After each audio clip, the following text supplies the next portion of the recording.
ang message ko sa NBI, hindi nyo natibag ang Senado. Under Alan Cayetano, hindi nyo natibag ang Senado.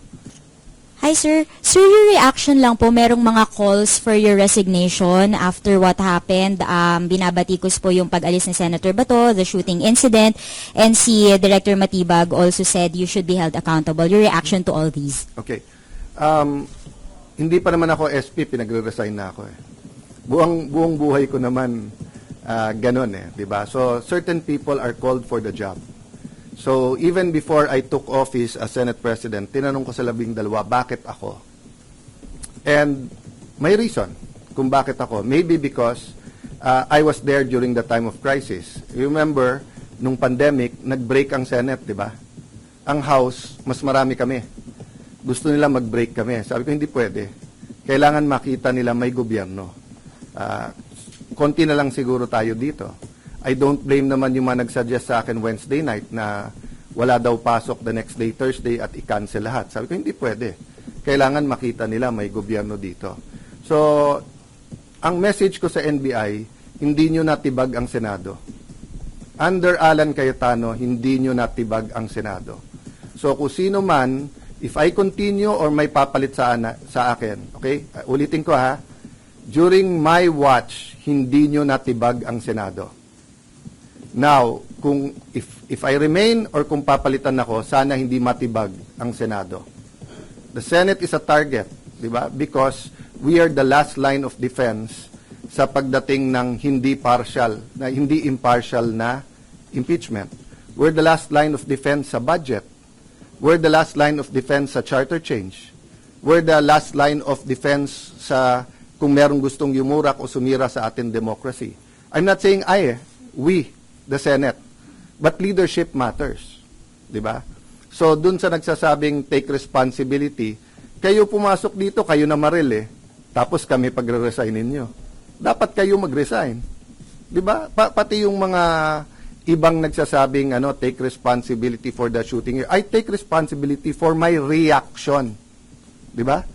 So, kung mamato ako dito, batuhin nyo ako pabalik, kayo magre-resign. Ako namato eh. The one who takes, you take responsibility for your action. So I will take responsibility for my reaction, how I handled everything. But I cannot take responsibility for them shooting at us. Confirmed na, may gunpowder yung hinuli. Sa loob ng Senado hinuli yon ha. Until this time, may nagsasabi sa Pangulo na ang NBI daw nasa GSIS, wala daw dito sa loob. At hindi daw nagpaputok. So makikita mo there's a lying all over going around. If they can lie with that simple thing, 'di ba? So sabi ko nga sa grupo namin, guys, hindi pwedeng maging general rule yung ginawa ng NBI. Tinetesting nila yung Senado. Unfortunately, dati maraming nag-i-invoke dun sa spirit ni Salonga, Recto, Tanyada, yung Osmeña, Rojas, yung ating mga greats, di ba? In the past, pagka inattack ang Senate, nagka-come together lahat ng senador. Ngayon, algorithm at political bias na. That's what's sad about it. No? All the evidence is there. I mean, it's beyond our control na, like sa inyo, di ba? Pag dumating na sa editor, dumating na sa final, dumating sa live interviews, hindi nyo kontrolado lahat yon. Pero yung personal experience nyo at personal testimony nyo, meaning, pag tinanong kayo ng kapatid nyo, anak nyo, pag uwi nyo, ano ba talaga nangyari? Eyewitness din kayo eh. Diba? So, yun din ang ko sa inyo. Kung eyewitness kayo and you think I did wrong, I won't take it against you for calling for the resignation. But if you're telling me na kontrolado ko yung NBI, so dun sa nagsabing scripted, di ba? Ang galing ko naman na pati NBI is under my command pala. There's no reason to eh. Diba? Many of those who are calling for my resignation are political operators eh. Dati na silang may, meaning nung nasa DFA ako, resign Alan. Nung nasa Speaker's Office ako, resign Alan. Nung minority leader ako, resign Alan. Nag-echo lang ngayon dahil nga sa mga pangyayari. But for me, it's concerted effort from day one to get me out because they want someone they can control. The only thing I promise the 13 is I follow God. Diba? And, you know, following God is easy if you know exactly what He's telling you to do, diba?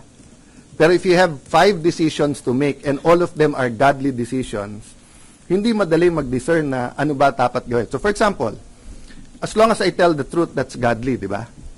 But do I extend a friendly hand in friendship? Diba? Do I tell everyone, let's work together? Or do I pound the table muna para alam nilang hindi pwedeng ganito yung Senate? Those are everyday decisions that needs wisdom. And I'm not claiming to have all the wisdom, diba? But uulitin ko lang ha, collaboration, okay. Pero yung sunod-sunod kami sa inyo at hawak nyo kami sa liig, hindi pwede yun. Collaboration, our government needs collaboration. The 3 great branches of government, judiciary, executive, have to work together. Senate, House, we have to work together. But yung sasabihin mag-surrender or puppet SP ka, hindi ka tatanggalin, pero kung ano sabihin namin, sumunod ka, sorry, hindi ko style yun.